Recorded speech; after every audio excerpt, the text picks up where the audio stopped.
Kita bersyukur kepada Tuhan, sudah minggu keempat di bulan Oktober, Tuhan pelihara kita sampai hari ini.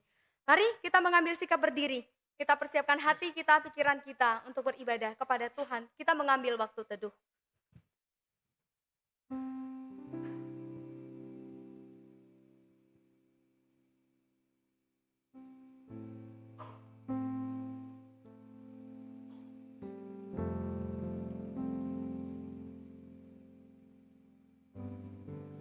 Pertolongan kita adalah datangnya dari Tuhan yang menjadikan langit dan bumi, dan yang tidak pernah meninggalkan hasil perbuatan tangannya.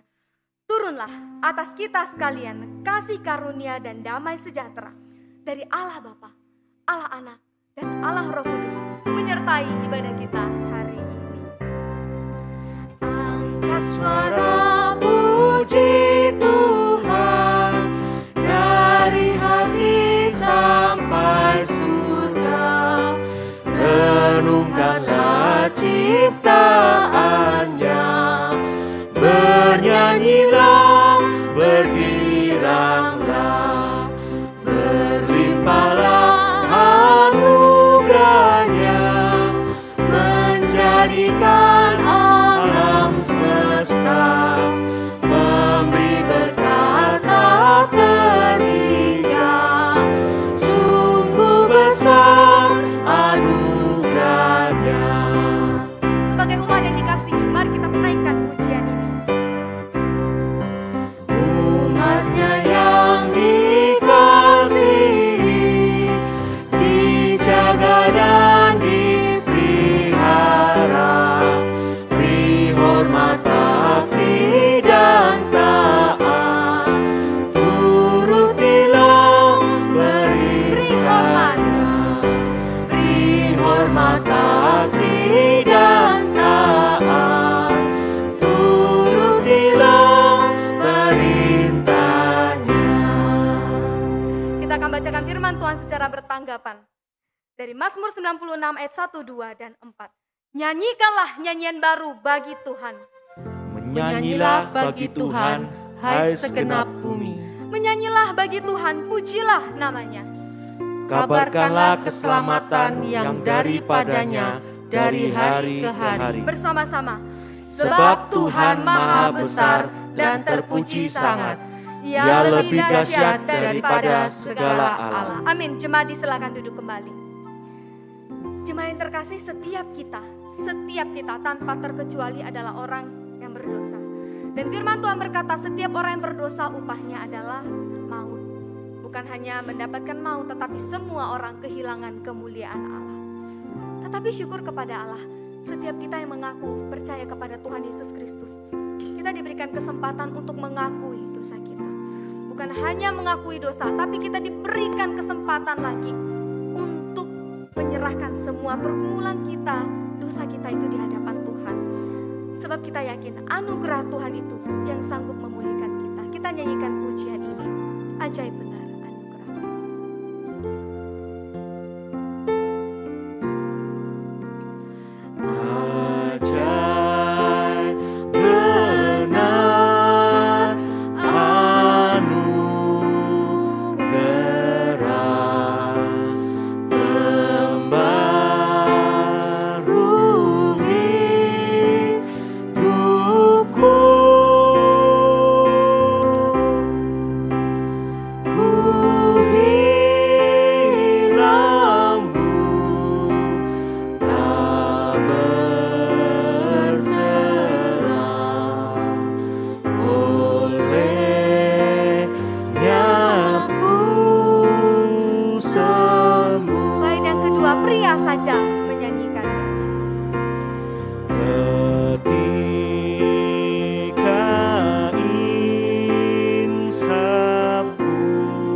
segala dosa kita di hadapan Tuhan, karena kita yakin dan percaya kita yang tersesat, kita yang terhilang akan didapatkan kembali oleh Tuhan.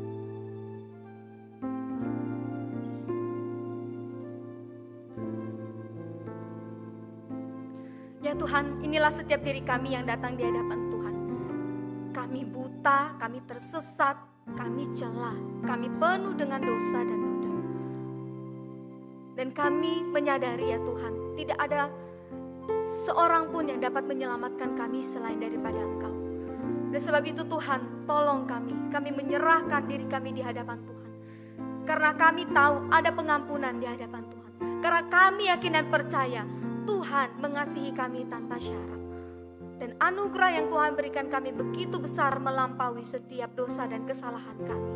Tuhan, terimalah setiap pengakuan dosa kami yang jujur di hadapan Tuhan.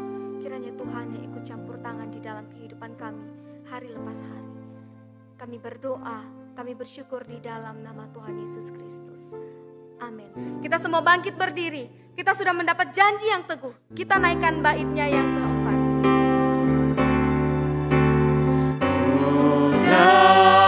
Dapat janji yang teguh, ku harap sabdanya. Karena Tuhanlah perisai kita nyanyikan. Dan Tuhanlah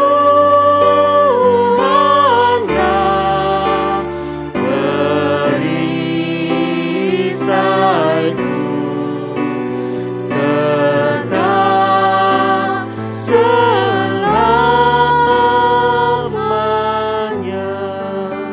Amin. Sebab anugerah Kristus yang mencari kita, Bapak Ibu Saudara, kita tidak sanggup mencari Allah. Anugerah Kristus mencari kita yang tersesat dan terhilang. Sebab itu, bagi kita semua yang sudah diampuni dan menerima anugerah itu, dengarkanlah firman Tuhan yang tertulis di dalam Roma 8 ayat 30. Dan mereka yang ditentukannya dari semula, mereka itu juga dipanggilnya. Dan mereka yang dipanggilnya, mereka itu juga dibenarkannya.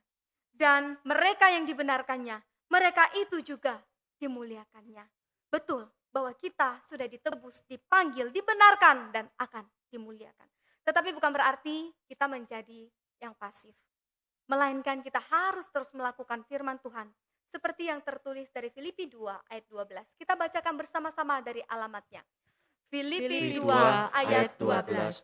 Hai saudara-saudaraku yang kekasih, kamu senantiasa taat. Karena itu, tetaplah kerjakan keselamatanmu dengan takut dan gentar. Bukan saja seperti waktu aku masih hadir, tetapi terlebih pula sekarang waktu aku tidak hadir. Amin. Jemaat silakan duduk kembali. Jemaat yang terkasih, dosa kita besar dan sangat banyak. Tetapi syukur kepada Allah, anugerah Tuhan jauh lebih besar dan melimpah. Mari kita bersyukur kepada Tuhan dengan menaikkan pujian ini. Dengan sukacita kita naikkan ya.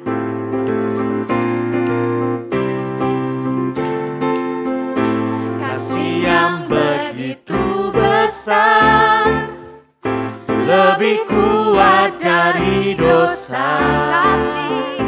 Kasih yang menemukanku, selamatkan dan pulihkanku.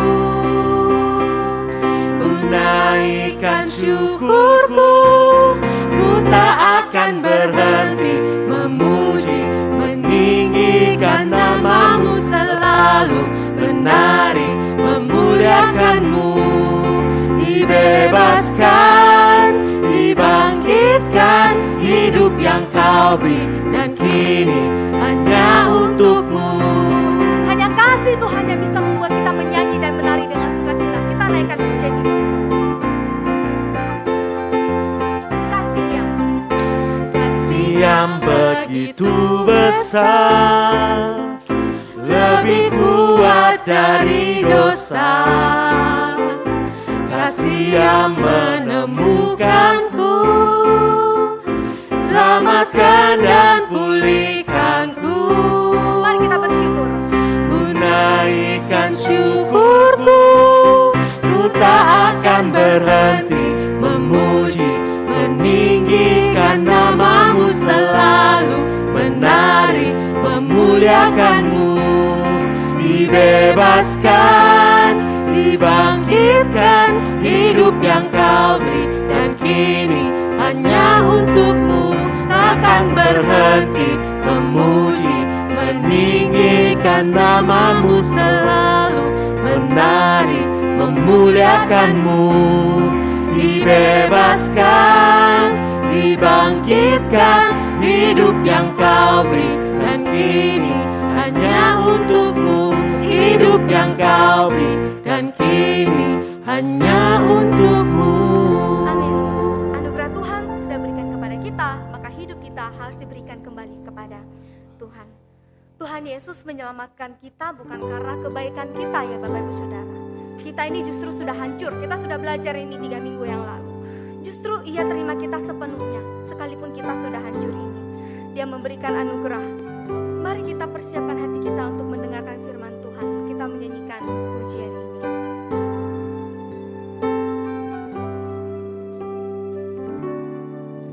Cinta kasih terbesar, itu yang Kau nyatakan.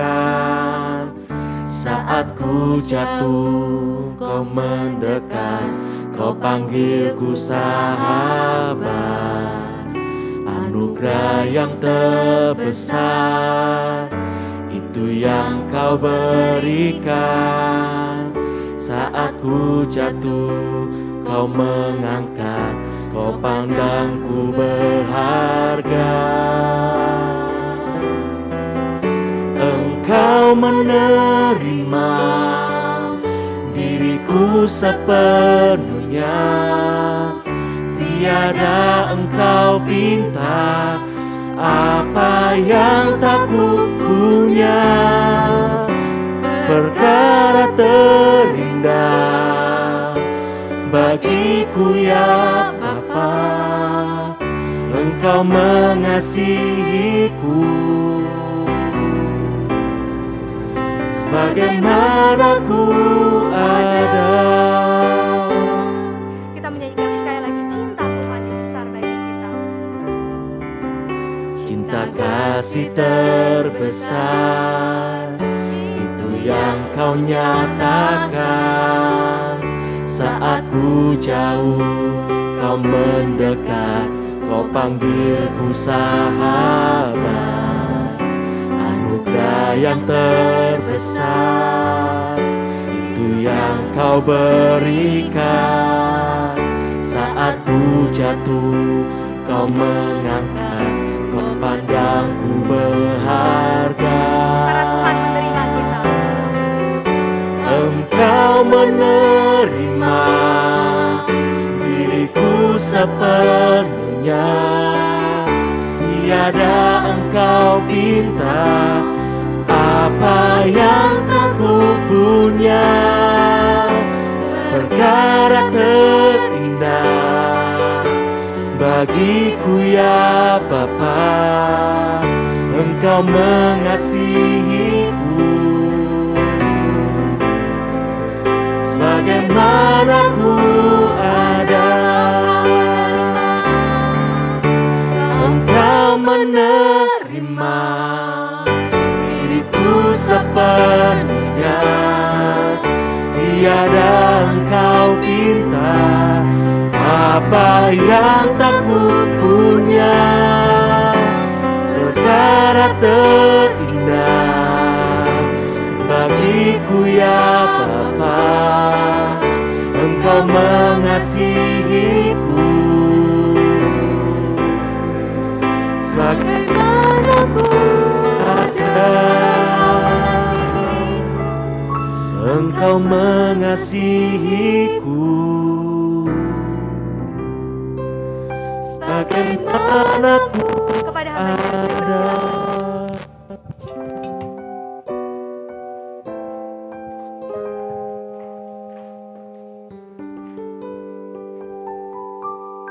Terima kasih Tuhan karena Engkau begitu mengasihi kami, mencintai kami yang tidak layak, yang tidak berharga. Inilah yang Engkau kasihi, yang Engkau nyatakan anugerah-Mu Tuhan.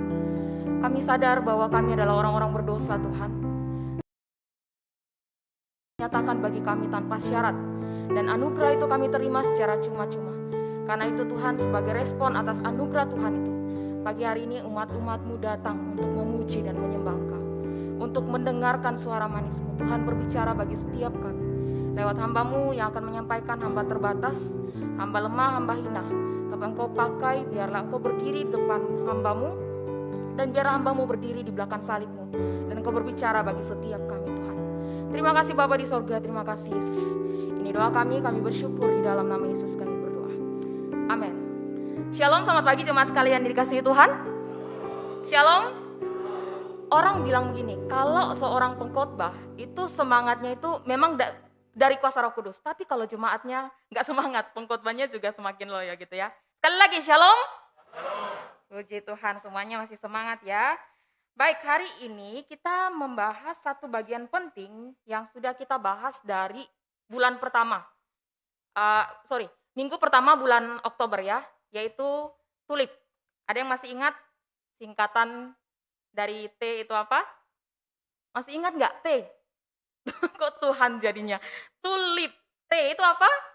Saya sengaja nggak tampilkan biar mau coba nih, masih ada yang ingat atau enggak nih kata tulip nih, singkatan dari kata tulip nih. T itu apa saudara? Anak-anak muda masih ingat? T. Total depravity atau kerusakan total. Atau yang kedua U. Apa U? Unconditional election. Kemudian yang ketiga L, kemarin kita baru dengar firman Tuhan loh Bapak Ibu Saudara. L, limited atonement atau apa? Penebusan terbatas. Wah, Pak Hasan masih ingat nih loh Silda, puji Tuhan ya.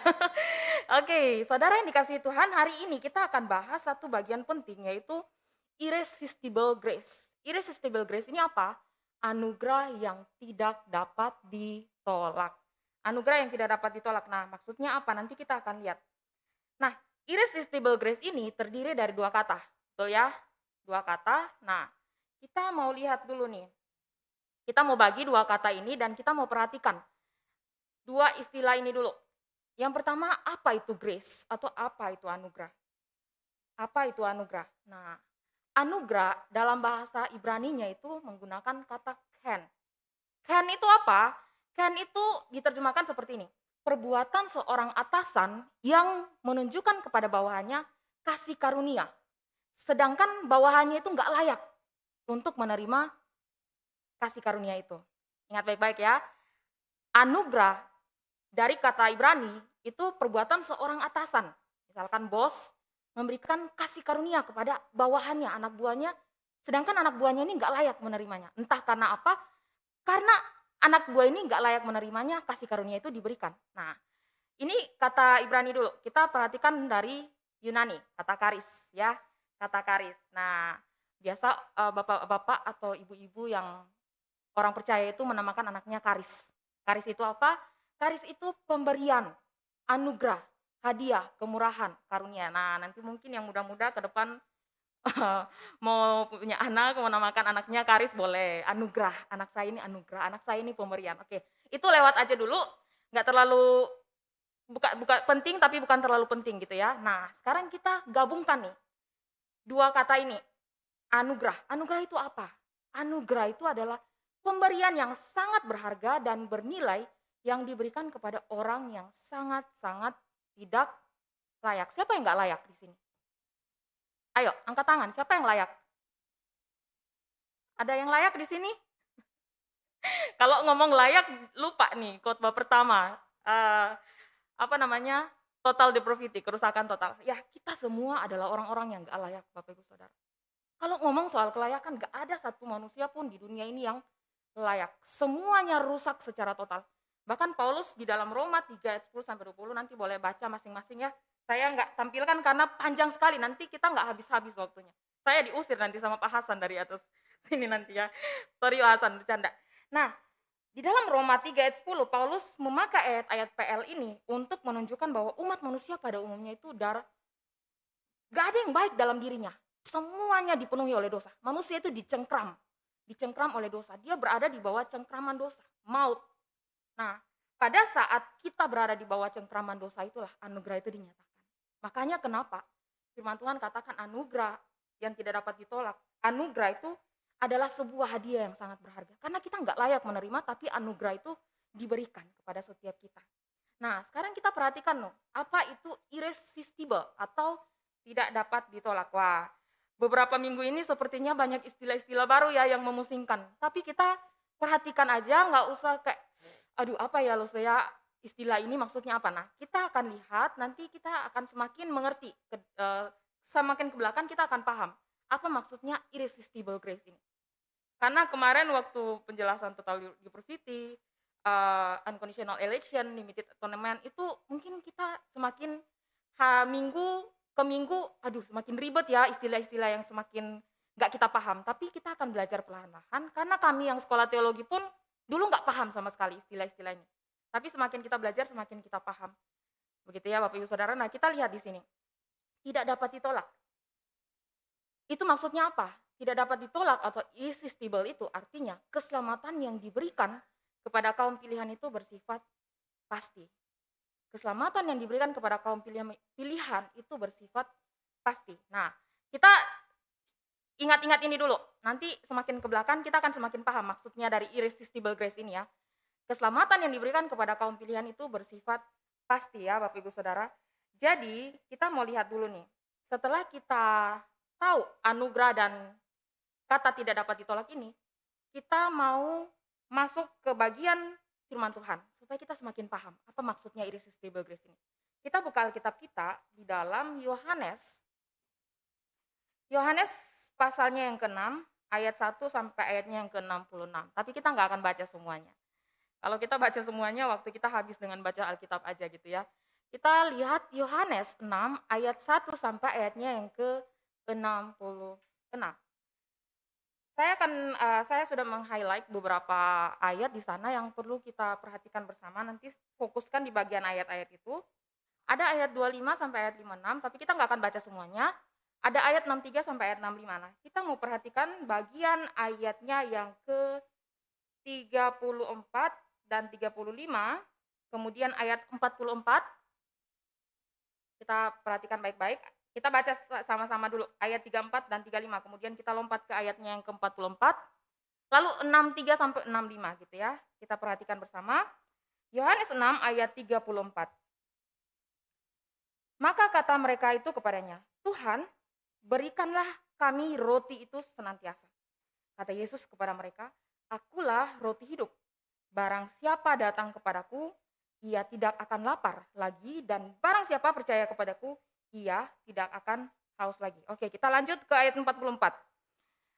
Tidak ada seorang pun yang dapat datang kepadaku, jikalau ia tidak ditarik oleh Bapa yang mengutus aku, dan ia akan kubangkitkan pada akhir zaman.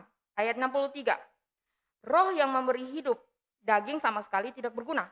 Perkataan-perkataan yang kukatakan kepadamu adalah roh dan hidup. Tetapi di antaramu ada yang tidak percaya. Sebab Yesus tahu dari semula siapa yang tidak percaya dan siapa yang akan menyerahkan dia. Ayat 65, lalu ia berkata, sebab itu telah kukatakan kepadamu, tidak ada seorang pun yang dapat datang kepadaku, kalau Bapa tidak mengaruniakannya kepadanya. Ayat 66, mulai dari waktu itu banyak murid-murid yang mengundurkan diri dan tidak lagi mengikut dia. Nah, kalau kita baca konteks ayat Yohanes 6 ini, ayatnya yang ke-25 sampai ayatnya yang ke-56 ini ngomongnya soal apa Bapak Ibu Saudara? Tentang roti hidup, betul ya? Roti hidup. Nah, kita perhatikan di sini. Roti hidup, Yesus katakan, akulah roti hidup. Ayat 35 tadi. Akulah roti hidup, barang siapa datang kepadaku, ia tidak akan lapar lagi. Nah, Tuhan Yesus di sini memberikan suatu pernyataan tegas tentang siapa dirinya. Dia katakan apa? Akulah roti hidup. Nah, kalau masih ingat kalau Sehilda minggu lalu Yesus katakan akulah apa? Salah satu perkataan ego Emi, aku adalah gembala. Akulah gembala gitu ya. Nah, Bapak Ibu Saudara yang dikasihi Tuhan, kita perhatikan di sini. Aduh, kok nggak kelihatan ya? Sorry ya. Itu ada 7 perkataan Tuhan Yesus, tapi saya meng-highlight bagian yang pertama ini. Aku adalah roti hidup. Ini termasuk di dalam 7 perkataan Tuhan Yesus tentang aku adalah. Ketika dia memperkenalkan dirinya, aku adalah roti hidup. Akulah pokok anggur, akulah jalan kebenaran dan hidup. Akulah gembala yang baik. Itu minggu lalu kita udah bahas gitu ya. Nah, itu adalah 7 perkataan Yesus tentang siapa dirinya. Ego emi, aku adalah. Nah, Tuhan Yesus katakan di sini, akulah roti hidup. Kalau minggu lalu dia katakan, akulah gembala yang baik. Kenapa dia katakan, Lusilda udah jelaskan ya minggu lalu ya, saya review lagi biar kita ingat sedikit.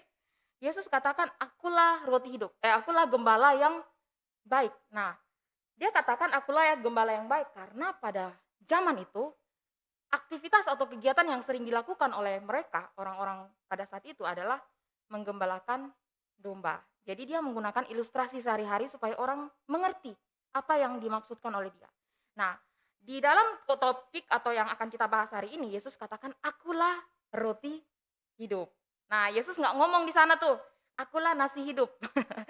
Karena mereka nggak makan nasi Bapak Ibu Saudara. Kalau mereka makan nasi mungkin Yesus ngomong ya akulah nasi hidup. Tapi karena pada saat itu orang-orang di sana makanan pokoknya adalah apa? Roti. Makanya dia menggunakan ilustrasi sehari-hari supaya mereka paham, supaya mereka mengerti apa yang mau Yesus sampaikan ini. Nah, kita lihat di sini Yesus katakan akulah roti hidup karena dia masuk dengan satu ilustrasi supaya orang tuh paham apa yang Yesus mau katakan, gitu ya. Nah, kita perhatikan di sini. Ada peristiwa penting apa pada saat Yesus setelah Yesus ngomong, sebelum Yesus ngomong akulah roti hidup. Kira-kira ada peristiwa besar apa sebelum Yesus ngomong akulah roti hidup ini? Kalau Bapak Ibu baca di dalam Yohanes pasal 6, kira-kira ada satu peristiwa spektakuler apa yang terjadi? Yohanes 6 ayat 1 sampai 15, peristiwa apa Saudara? Yesus memberi makan 5.000 orang. Dengan apa? 5 roti dan 2 ikan. Nah, saya pikir Tuhan Yesus ini waktu dia sebelum ngomong akulah roti hidup, dia melakukan suatu peristiwa spektakuler dulu. Biar orang tuh paham bahwa roti yang kalian makan itu, nah nanti kita akan melihat penjelasan selanjutnya. Yesus katakan akulah roti hidup ini setelah dia melakukan apa? Satu peristiwa besar, yaitu memberi makan 5.000 orang dengan 5 roti dan 2 ikan. 5.000 orang ini belum termasuk yang wanita loh Bapak Ibu Saudara, itu baru terhitung yang laki-laki, belum yang anak-anak. Ada ribuan orang berarti ya, waktu mereka melihat Yesus melakukan mujizat, mereka akhirnya apa? Mengikut Tuhan Yesus, betul ya. Sampai kita perhatikan ayatnya yang ke 22, ayat 22 sampai ayat yang ke-24, kita perhatikan di sana. Konteksnya itu orang banyak mengikut Yesus. Orang banyak mengikut Yesus. Orang banyak ini siapa? Orang banyak ini adalah mereka-mereka ini yang sudah menyaksikan Yesus melakukan mujizat. 5 roti dan 2 ikan. Memberi makan 5.000 orang. Itu baru laki-laki. Belum termasuk perempuan dan anak-anak. Bahkan lebihnya berapa bakul? 12 bakul. Saudara, di sini kita perhatikan ya, wah mujizat yang sangat luar biasa sekali. Makanya ketika Yesus telah melakukan mujizat itu, begitu banyak orang mencari Yesus. Mereka mencari Yesus karena mereka sudah menyaksikan mujizat yang Yesus lakukan dan karena mereka udah makan nih, 5 roti, makan roti dan ikan yang Tuhan Yesus sudah ubah menjadi begitu banyak. Nah kita perhatikan, mereka mengikut Yesus dan ketika Tuhan Yesus udah pergi, mereka terus mencari Tuhan Yesus. Kira-kira kenapa mereka mencari Tuhan Yesus? Kita perhatikan ayatnya yang ke-25 sampai ayatnya yang ke-26. Ayat 25, mereka datang kepada Tuhan Yesus. Orang-orang yang mencari Yesus ini, mereka datang dan berkata, Rabi, bila mana engkau tiba di sini? Dalam terjemahan sehari-harinya kira-kira seperti ini. Bapak guru, kapan Bapak sampai di sini? Tetapi kita perhatikan respon Yesus di ayatnya yang ke-26. Apa Yesus katakan apa? Aku berkata kepadamu, sesungguhnya kamu mencari aku bukan karena kamu telah melihat tanda-tanda, melainkan karena kamu telah makan roti itu dan kamu kenyang. Wah, orang tanya Tuhan, kapan Tuhan sampai sini? Kok Tuhan jawabnya kayak sarkas gitu ya? Kamu datang, kamu tidak mencari aku, tapi karena kamu telah makan roti dan menjadi kenyang, makanya kamu mencari aku. Maksudnya apa? Tuhan tahu nih motivasi orang-orang ini datang mencari Tuhan Yesus itu bukan karena apa? Mereka punya kerinduan untuk bertemu dengan Tuhan Yesus. Karena mereka percaya pada Tuhan Yesus, enggak. Tapi karena mereka udah mencicipi nih makanan gratis dari Tuhan Yesus, 5 roti dan 2 ikan. Makanya mereka mengejar Tuhan Yesus. Sampai kemanapun mereka kejar, mereka cari. Nah, kita perhatikan di sini. Pada saat Yesus mulai memperkenalkan dirinya ya, pada saat Yesus mulai memperkenalkan dirinya, kita perhatikan Yesus yang tadi kita udah baca ayatnya di bagian awal, Yesus katakan, akulah roti hidup. Nah, pada saat Yesus mulai memperkenalkan siapa dirinya, akulah roti hidup yang memberikan hidup kekal. Bukan seperti roti-roti yang kalian makan yang kenyang sesaat, memberikan kekuatan sesaat, lalu hilang, lenyap. Tapi akulah roti hidup artinya apa? Kalian kalau udah percaya kepada Yesus, kalian akan memperoleh hidup yang kekal. Tapi mereka nggak paham itu. Makanya kalau kita perhatikan ya Bapak Ibu Saudara, ketika Tuhan Yesus mulai memperkenalkan siapa dirinya, akulah roti hidup itu, apa respon orang-orang? Yang pertama, respon mereka apa Saudara?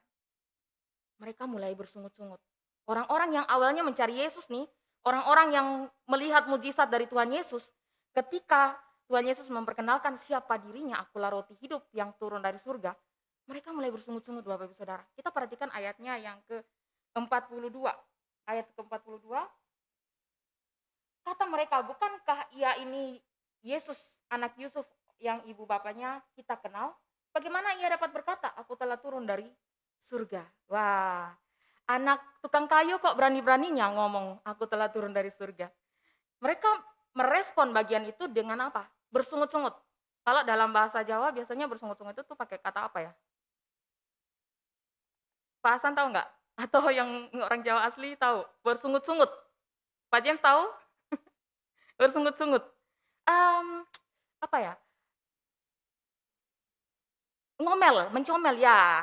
Jadi mereka ngomel, ini kan Yesus anaknya Yusuf dan Maria. Yusuf itu siapa? Profesinya tukang kayu Bapak Ibu Saudara. Makanya mereka tuh kesal sama Tuhan Yesus di sana. Kamu nih anak tukang kayu, anak Yusuf dan anak Maria, kok berani-beraninya ngomong kamu turun dari surga? Roti hidup lagi. Ini yang pertama nih, respon mereka ketika Tuhan Yesus mulai memperkenalkan siapa dirinya. Kemudian yang kedua, mereka mulai bertengkar. Kenapa mereka bertengkar Bapak Ibu Saudara? Kita perhatikan ayatnya yang ke-53.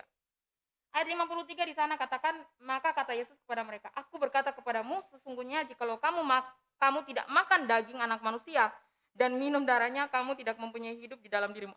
Saya bayangkan kalau saya yang mendengar itu, aduh ini kanibalisme nih. Benar ya, orang Yesus ngomong kalau kamu tidak makan dagingku dan tidak minum darahku. Kalau orang menerjemahkannya secara harafiah, secara asli langsung, dia akan bayangkan kok Tuhan Yesus ini ngomong dia harus makan dagingnya. Nah mereka nggak paham di sini, akhirnya mereka mulai bertengkar. Selain mereka bersungut-sungut karena identitas Tuhan Yesus sebagai anak tukang kayu, mereka mulai bertengkar. Karena apa? Tuhan ngomong, kalau kamu nggak makan tubuhku dan minum darahku, kamu nggak akan bisa apa? Mempunyai hidup yang kekal. Tidak mempunyai hidup di dalam dirimu. Nah, mereka mulai bertengkar Bapak Ibu Saudara. Nah, kita perhatikan respon yang ketiga. Respon yang ketiga ini apa? Mereka bukan saja bersungut-sungut Bapak Ibu Saudara. Ini kayak apa ya? Peristiwanya mulai memuncak nih. Awalnya mereka bersungut-sungut, kemudian mereka bertengkar, semakin naik. Mereka meninggalkan Tuhan Yesus. Saudara perhatikan ayat 66 sampai ayatnya yang ke-71. Ayat 66. Mulai dari waktu itu banyak murid-muridnya mengundurkan diri dan tidak lagi mengikut dia. Bapak Ibu Saudara, waktu Yesus mulai memperkenalkan siapa dirinya, akulah roti hidup.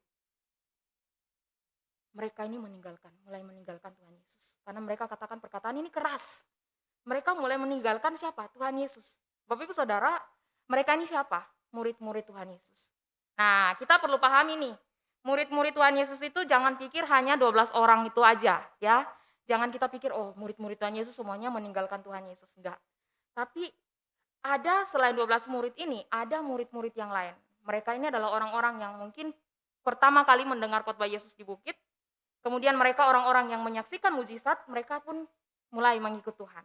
Mereka menjadi murid-murid Yesus yang pergi mengikuti Yesus kemanapun Yesus pergi bersama dengan 12 murid orang ini. 12 murid ini adalah orang-orang terdalam yang sering pergi kemanapun bersama dengan Tuhan Yesus. Nah, selain 12 orang ini, murid-murid yang sudah percaya, yang sudah mengikuti Yesus, ketika Tuhan memperkenalkan siapa dirinya, mereka akhirnya apa?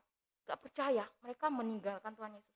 Mereka nggak ngomong, aduh Tuhan izin ya, saya nggak mau pergi sebentar. Enggak. Tapi mereka berbalik 180 derajat dari yang tadinya menjadi murid, kini mereka apa? Meninggalkan Tuhan Yesus. Orang-orang yang menyaksikan mujizat 5 roti dan 2 ikan pun, ketika Tuhan Yesus mengatakan akulah roti hidup yang turun dari sorga, mereka nggak percaya itu. Mereka kemudian meninggalkan Tuhan Yesus. Orang yang tadinya menggebu-gebu untuk mencari Tuhan Yesus justru apa?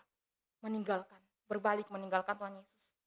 Nah, Bapak Ibu Saudara yang dikasihi Tuhan, kita perhatikan di sini. Ini sangat kontras sekali dengan apa yang Tuhan Yesus, apa yang terjadi hari ini. Kita perhatikan ya. Kalau hari ini kita memberitakan Injil, terus orang menolak. Gak usah heran Bapak Ibu Saudara. Waktu Yesus dulu, Yesus sendiri yang menyampaikan tentang siapa dirinya. Mereka berbalik meninggalkan Tuhan Yesus. Mereka udah lihat nih, setiap mujizat-mujizat yang Yesus lakukan. Mereka bahkan udah menikmati mujizat itu. Tapi apa? Mereka nggak percaya. Waktu Tuhan Yesus menyampaikan siapa dirinya. Supaya mereka percaya, supaya mereka memperoleh hidup yang kekal. Tapi mereka kemudian berbalik dan meninggalkan Tuhan Yesus. Nah, karena itu sangat jelas sekali di dalam ayat 44 firman Tuhan katakan apa? Tuhan Yesus katakan, tidak ada seorang pun yang dapat datang kepadaku jikalau ia apa? Tidak ditarik oleh Bapa yang mengutus aku, ia akan kubangkitkan pada akhir zaman. Nah, inilah irresistible grace Bapak Ibu Saudara. Irresistible grace, anugerah yang tidak dapat ditolak.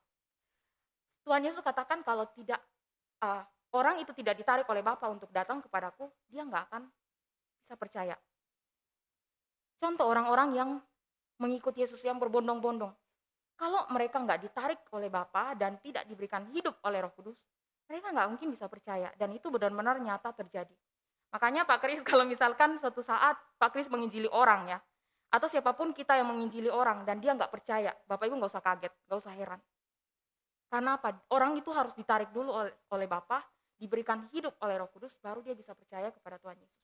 Kalau hal itu belum terjadi Bapak Ibu, kita mau sampaikan Injil sampai mulut keluar busa pun orang itu nggak akan percaya kalau dia bukan pilihan Tuhan. Nah ini berkaitan dengan doktrin reform yang kita terima yaitu predestinasi. Predestinasi itu apa? Nanti mungkin suatu saat kita bisa ngadain seminar untuk bisa belajar lebih dalam lagi tentang pilihan Tuhan terhadap orang-orang percaya. Nah Bapak Ibu Saudara yang dikasihi Tuhan, kita lihat di sini. Orang-orang yang sudah menyaksikan mujizat pun gak percaya. Karena apa? Manusia itu pada umumnya kita punya natur dosa gitu ya. Kita udah dicengkram oleh dosa, kita punya natur dosa yang melawan kehendak Allah. Makanya kita nggak bisa mencari Allah. Kita nggak bisa mencari Allah, kemudian kita katakan, Tuhan, tarik aku Tuhan. Enggak, kita nggak punya sifat itu. Sifat untuk mencari Allah itu nggak ada dalam diri kita. Karena kita udah berdosa. Karena itulah Tuhan yang harus menjangkau kita, yang udah mati secara rohani. Nah, irresistible grace ini, kita perhatikan di sana, kata tarik ini. Kalau kita nggak ditarik oleh Bapa, kalau Bapak Ibu Saudara dan saya nggak ditarik oleh Bapa untuk datang kepada Yesus, untuk percaya kepada Yesus, kita bukan orang-orang percaya. Kita nggak hari ini mungkin nggak duduk di sini Bapak Ibu Saudara, tapi karena kita udah ditarik oleh Bapa, kita diberikan kehidupan yang baru oleh Roh Kudus, maka kita bisa menjadi percaya kepada Tuhan Yesus. Di dalam ayat 63, Tuhan Yesus katakan, Rohlah yang memberi hidup. Jadi ada kerjasama yang sangat luar biasa di sini di antara Allah Tritunggal. Kita lihat ya, Allah Tritunggal, Yesus menebus, Bapa menarik, dan Roh Kudus yang memberi hidup. Makanya kita bisa menjadi orang percaya hari ini. Saya nggak tahu Bapak Ibu Saudara bertobat tahun kapan atau sejak lahir. Nggak mungkin sejak lahir langsung percaya Yesus. Mungkin dengar Injil dari orang tua atau dari selesai sekolah minggu, kita baru percaya. Nah, orang percaya, orang bisa percaya karena apa? Dia ditarik oleh Bapa. Dia ditarik oleh Bapa dan anugerah itu memang tidak dapat ditolak karena memang kita butuh diselamatkan. Kita ditarik oleh Bapa dan kita diberikan hidup oleh Roh Kudus. Nah, kita perhatikan di sini. Allah Bapa yang menarik orang berdosa kepada Kristus dan Roh Kudus yang memberi hidup. Dan setiap orang pilihan Tuhan itu nggak akan bisa menolak anugerah itu. Nah, contohnya beberapa orang yang akan kita perhatikan di sini, yaitu Paulus. Saudara masih ingat kisah Paulus? Waktu dia masih menjadi Saulus? Dia orang yang paling kejam, orang yang paling keji Bapak Ibu Saudara. Orang yang udah rusak secara total, udah gak sadar dosa-dosanya, terus melakukan dosa. Kita perhatikan ya, Paulus waktu Stefanus, salah satu murid Yesus yang mati martir, itu Stefanus, si Saulus ini pun ada di sana. Bahkan dia setuju menghancurkan jempol. Setuju untuk apa? Stefanus ini dirajam pakai batu sampai mati. Dia setuju supaya Stefanus ini mati dibunuh. Nah, pada waktu Stefanus dibunuh, kita perhatikan di situ. Si Saulus ini tidak stop sampai di situ Bapak Ibu Saudara. Tapi dia semakin bersemangat untuk menyeret atau untuk menghancurkan orang-orang percaya lainnya. Waktu di Yerusalem kita perhatikan di sana di dalam Kisah Para Rasul 8. Kisah Para Rasul 8 itu penganiayaan besar-besaran di Yerusalem itu. Saulus ini adalah salah satu orang yang berada di balik penganiayaan yang besar-besar itu. Dia bersama dengan orang-orang yang mau menghancurkan orang-orang percaya, itu yang menganiaya orang-orang Kristen yang ada di Yerusalem. Bahkan nggak cukup sampai di sana Bapak Ibu Saudara, kalau kita baca di dalam Kisah Para Rasul 9 ayat 1, Kisah Para Rasul 9 ayat 1, coba kita perhatikan.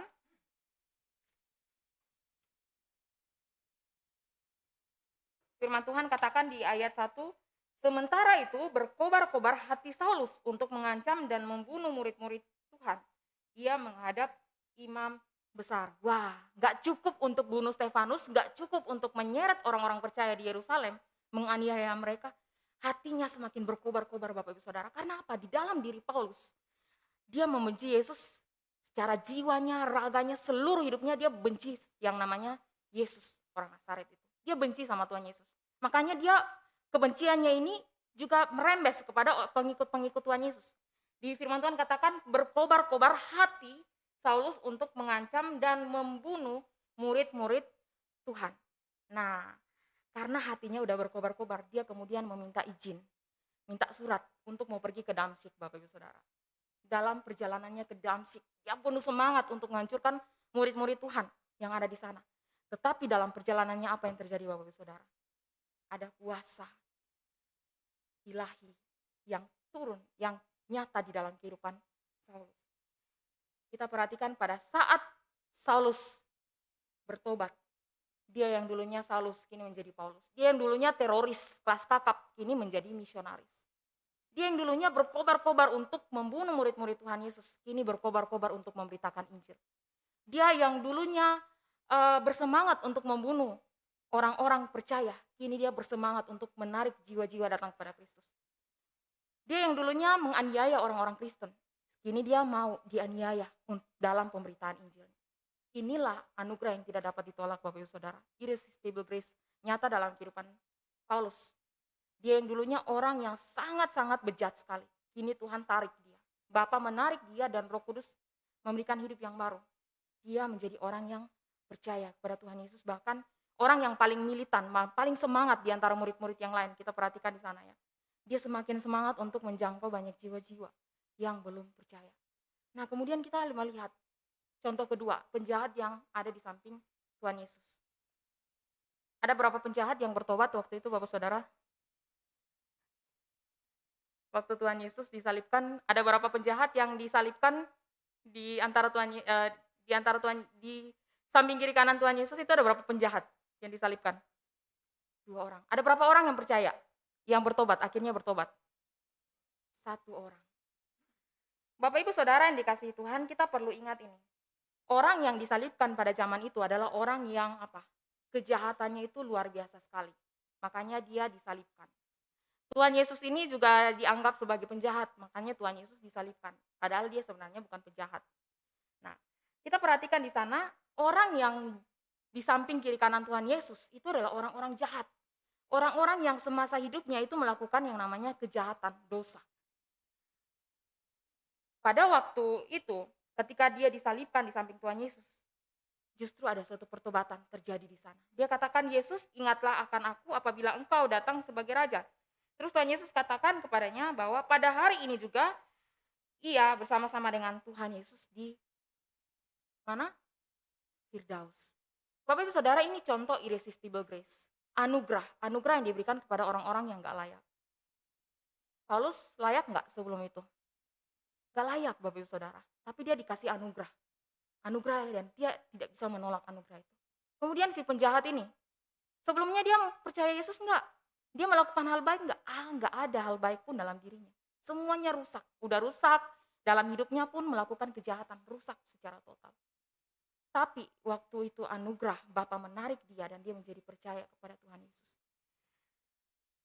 Hari ini kita melihat anugerah itu sama diberikan kepada kita. Sebelumnya kita layak enggak? Enggak layak.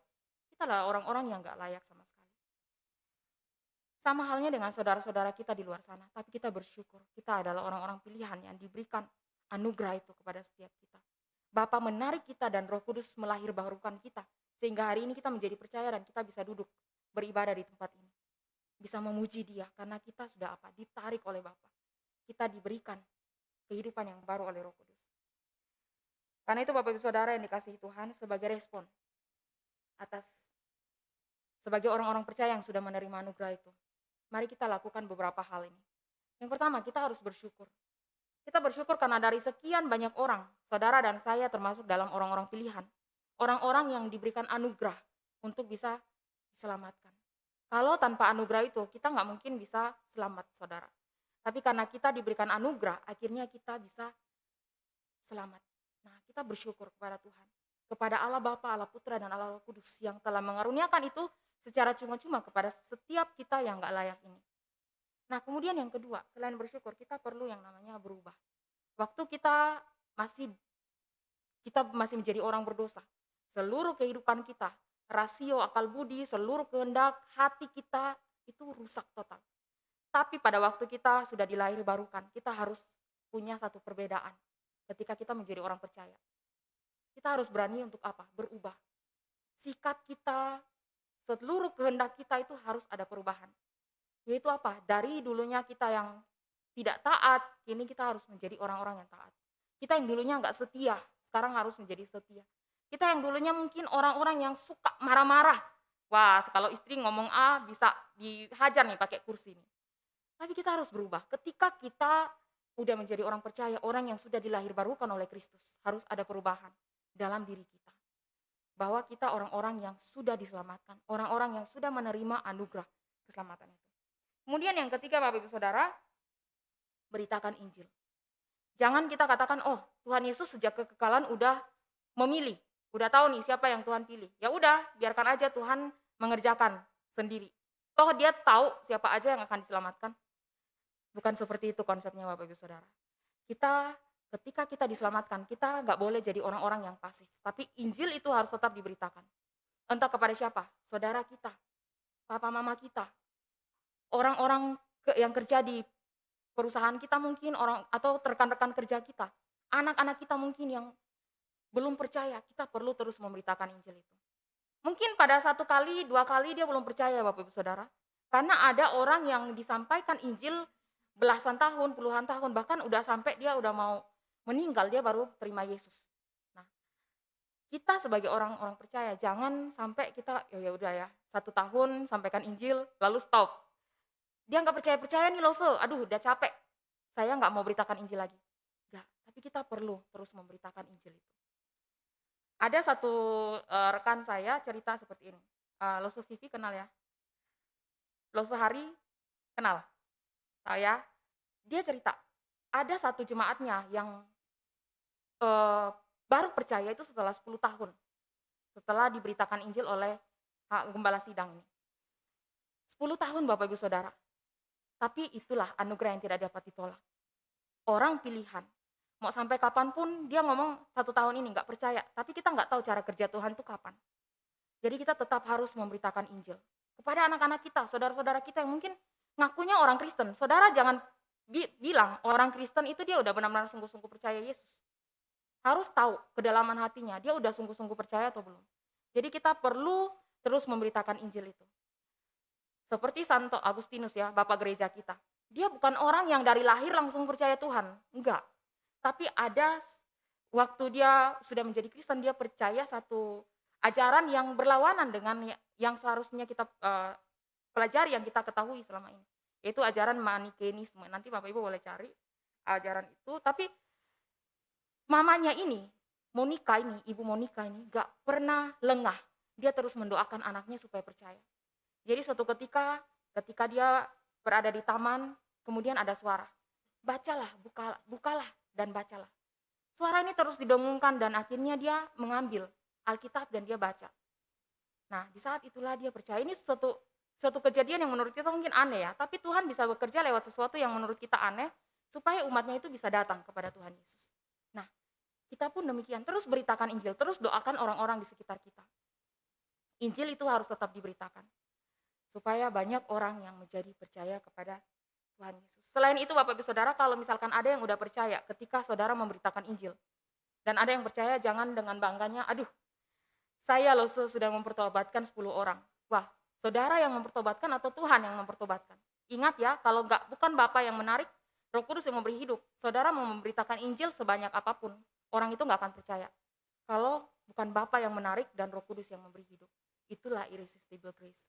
Jadi mari jangan lengah di dalam hal ini, kita perlu terus memberitakan Injil. Firman Tuhan katakan di dalam Efesus 2 ayat 8-9, sebab karena kasih karunia kamu diselamatkan oleh iman. Itu bukan hasil usahamu, tetapi pemberian Allah. Itu bukan hasil pekerjaanmu, jangan ada yang membanggakan diri. Jadi jangan ada seorang pun yang membanggakan diri ketika dia menginjili orang lain, terus dia katakan, wah saya sudah mempertobatkan 10.000 orang. Benarkah saudara yang mempertobatkan? Saudara turut mengambil andil, tapi Allah yang bekerja di sana. Demikian firman Tuhan hari ini, kiranya kita pun sebagai orang-orang pilihan Allah, sebagai orang-orang yang dipilih oleh Allah, terus bersemangat di dalam memberitakan kabar baik itu. Mari kita tundukkan kepala dan kita berdoa. Tuhan Yesus, kami bersyukur untuk firman Tuhan hari ini. Anugerah yang tidak dapat ditolak, anugerah yang Kau berikan kepada setiap kami yang tidak layak ini, untuk menerima anugerah itu.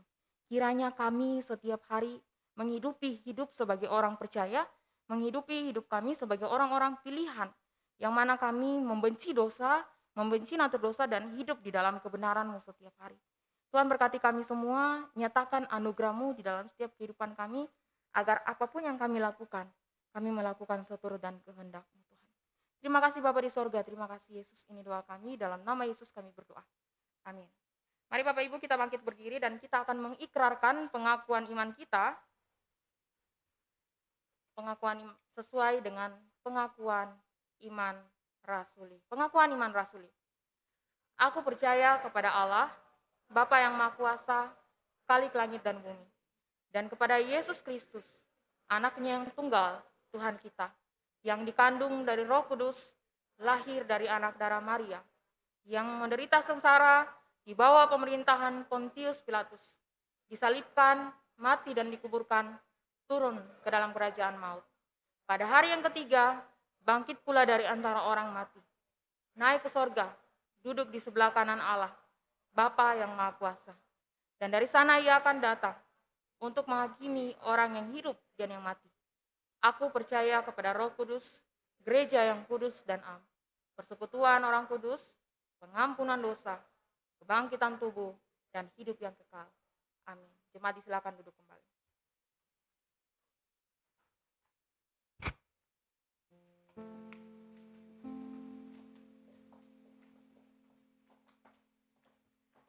Jemaat yang terkasih, kita bersyukur karena Tuhan memberikan anugerah yang tidak bisa kita tolak, sehingga umatnya bisa datang kepadanya.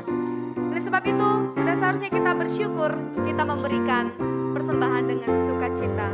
Kita nyanyikan pujian bawa persembahanmu dan bawa hidup kita di hadapan Tuhan. Kita nyanyikan pujian ini. Bawa persembahanmu dalam rumah Tuhan, dengan rela hatimu, janganlah jemu. Bawa persembahanmu, bawa dengan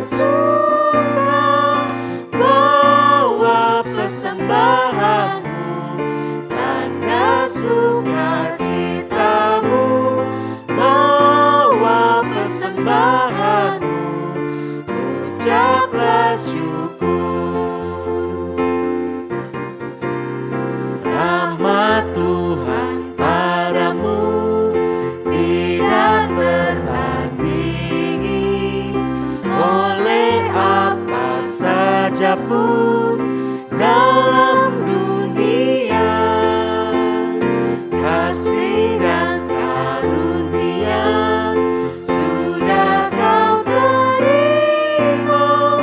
Bawa persembahanmu, tanda sukacitamu. Bawa persembahanmu, ucaplah syukur. Kita semua bangkit berdiri, kita menyanyikan pujian ini. Hidup kita juga kita berikan untuk Tuhan pakai. Persembahkan dirimu untuk Tuhan pakai, agar kerajaannya makin nyatalah. Damai dan sejahtera diberikan Tuhan. Bawa persembahanmu, tanda sukacitamu. Bawa persembahanmu, ucaplah syukur. Mari kita berdoa. Tuhan Yesus, kami bersyukur karena kasih karunia Tuhan yang begitu besar menarik kami ke hadapan Tuhan. Dan hari ini sebagai ungkapan syukur kami ya Tuhan, kami memberikan sedikit dari apa yang Tuhan telah berikan. Dari kasih Tuhan yang begitu besar dari kehidupan kami. Kami memohon Tuhan pakai sebagai alat Tuhan untuk memperluas kerajaan-Mu di gereja kami. Tuhan, kami juga mau berdoa untuk beberapa pokok doa.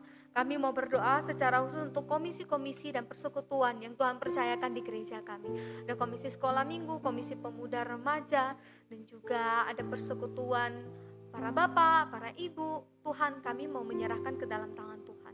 Kami memohon Tuhan pakai setiap komisi ini boleh menumbuhkan iman dari setiap anggota-anggota di dalamnya. Tuhan pakai setiap kami untuk menjadi alat Tuhan secara khusus bagi pertumbuhan iman jemaat kami. Tuhan, kami juga mau berdoa. Beberapa waktu terakhir kami mendengar ada berita yang kurang baik karena ada bencana alam, ada gempa bumi di mana-mana. Tuhan, kami mau berdoa. Semua ada banyak hal yang jauh dari kontrol kami, di luar kontrol kami. Tetapi kami yakin dan percaya tidak ada satupun yang di luar kontrol Tuhan. Oleh sebab itu kami serahkan juga pokok doa ini ke dalam tangan Tuhan. Kami memohon dengan sungguh-sungguh Tuhan memeliharakan bangsa dan negara kami.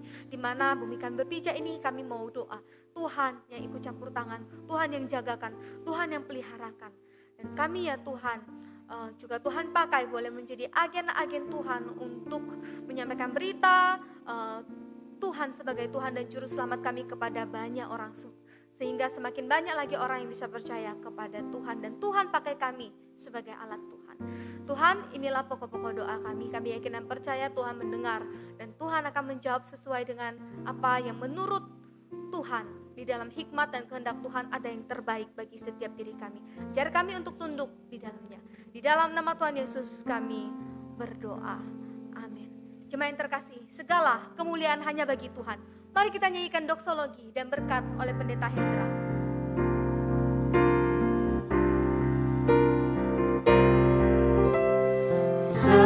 Segala kemuliaan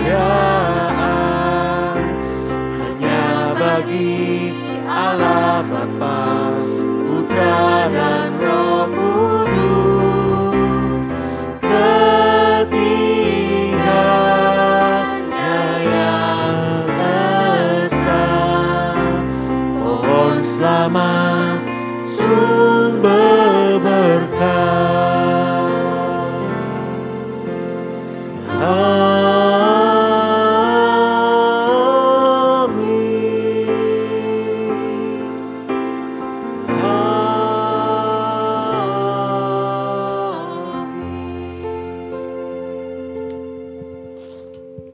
Biarlah kita senantiasa bersyukur untuk anugerah besar yang Allah berikan dalam hidup kita. Syukur kita tidak hanya dengan kata-kata, biarlah setiap kita sungguh mau mengubah hidup makin hari serupa dengan Tuhan kita, Yesus Kristus. Dan biarlah kabar baik ini juga memberi kita satu kekuatan untuk kita beritakan, untuk kita bagikan bagi banyak orang yang masih jauh dari kasih setia Tuhan. Mari Bapak Ibu yang terkasih, arahkanlah hatimu kepada Allah dan terimalah berkat-Nya. Bapa yang penuh kasih, pencipta langit dan bumi. Ialah Allah yang setia, yang senantiasa memberkatimu di dalam segala kelimpahannya. Ia Allah yang senantiasa akan melindungi engkau di dalam situasi kondisi apapun. Tuhan yang penuh kasih itu senantiasa menyinari engkau dengan wajahnya dan memberi engkau kasih karunia. Tuhan menghadapkan wajahnya kepadamu dan memberi engkau damai sejahtera di tengah-tengah kehidupan yang penuh dengan tantangan ini. Kiranya Allah Tritunggal itu senantiasa memimpin engkau dari sekarang sampai selama-lamanya. Amin.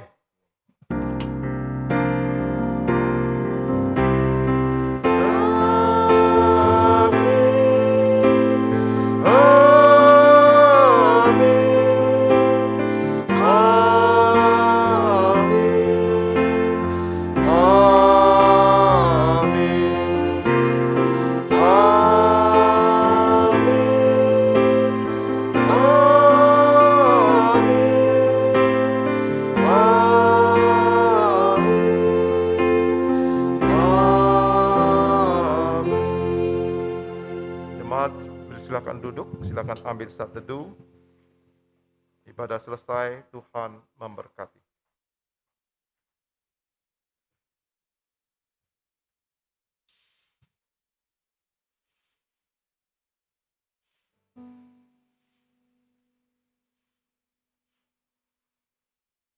Shalom Bapak Ibu yang terkasih.